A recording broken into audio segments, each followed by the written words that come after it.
एक जाट की शादी नहीं हो रही थी। अच्छा, इसमें कोई बुरी बात थोड़ा ही है, कई बार मेरी नहीं हुई। कई बार क्या, एक बार भी नहीं हुई? सच नहीं, एक बार भी नहीं, सचमुच नहीं हुई। एक तो मैं जाट, दूसरे में कवि हो गया। उन्होंने कहा कि वो तो सच, मुझे मैं प्रोफेसर बन के गया मुजफ्फरनगर, पहले बार तो वहाँ जाटों का इलाका, पूरा मुजफ्फरनगर जाटों का है। तो जो आता था वो ये सोचता था कि ये अब तक शादी क्यों। मैं 23 साल की उम्र में प्रोफेसर हो गया था, तो तभी मुझे किसी ने याद दिलाया कि ये भोली कौम है। मैं उस पर एक बात बता रहा हूँ आपको, फिर कविताएं सुनाऊंगा। एक जाट की शादी नहीं हो रही थी, तो दोस्तों ने कहा भाई तो ऐसा कर, देवी की पूजा कर।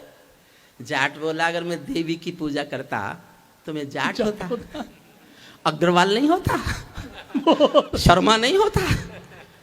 जाट नहीं करते देवी की पूजा। तो उससे अगली सलाह दे दी कि हनुमान जी की कर ले।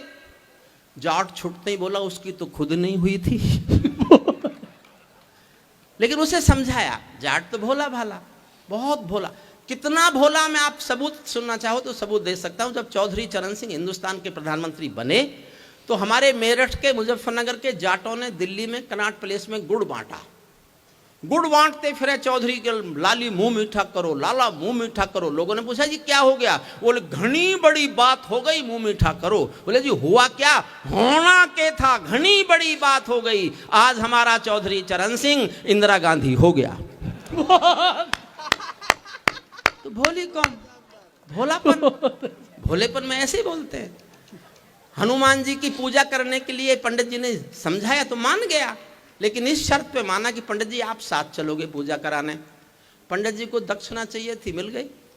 वो पूजा कराने साथ गए, मंदिर पहुंचे हनुमान जी के। पंडित जी, अच्छा जाट गया उस दिन, जिस दिन उसने अपने खेतों में हल जोता, बैलों को साथ लिया। पंडित जी से बोला पंडित जी आज टाइम है, चलो मेरे साथ पूजा करा दो।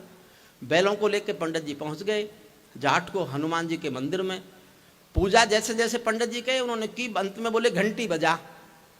बोले बैलों की रस्सी आप पकड़ लो। अब बैलों की रस्सी लेके घंटी कैसे बजाएं चौधरी साहब? बैलों की रस्सी पकड़ा दी पंडित जी को, उसने घंटी बजा दी। घंटी बजते ही बैल बिदक गए। बैल बिदक कर भागे तो बैलों की रस्सी का फंदा पंडित जी के हाथ में फंस गया। अब आनंद लेना, पूरा सदन ठहाके लगाना। ये अरे साहब मेरी तो हुई नहीं तो मुझे क्यों पहना रहे हो? इसी चक्कर में कि यही सही। आनंद लेना साहब, आपको लगे जोरदार ठहाका आपके भीतर से आनंद प्रकट होता है तो पूरा सदन आनंद ले। मैं इनको इसलिए बता रहा हूं ये कि जो ये प्रभाव डाल गए बहुत अच्छा अच्छा पढ़ के, मैं इस प्रभाव को नष्ट करना चाहता हूं। इतना जम रहे अमित भाई, मनवीर भाई, ये भाई, मोनिका जी, जब इनको मालूम था कि हरिओम पमार आया है, इनको जमने की क्या जरूरत थी? बैलों की रस्सी पंडित जी के हाथ में फंस गई, घंटी बजाई तो बैल बिदक गए। बैल बिदक कर भागे तो पंडित जी फंसे हुए थे, हाथ में रस्सी बंधी हुई थी, पीछे पीछे पंडित जी भी भागे। अब आगे दृश्य ये है, दृश्य का आनंद लेना। आगे बैल भाग रहे हैं, पीछे पंडित जी भाग रहे हैं, उसके पीछे जाट भाग रहा है। रास्ते में देवी का मंदिर था। देवी को विनोद सूझ गया।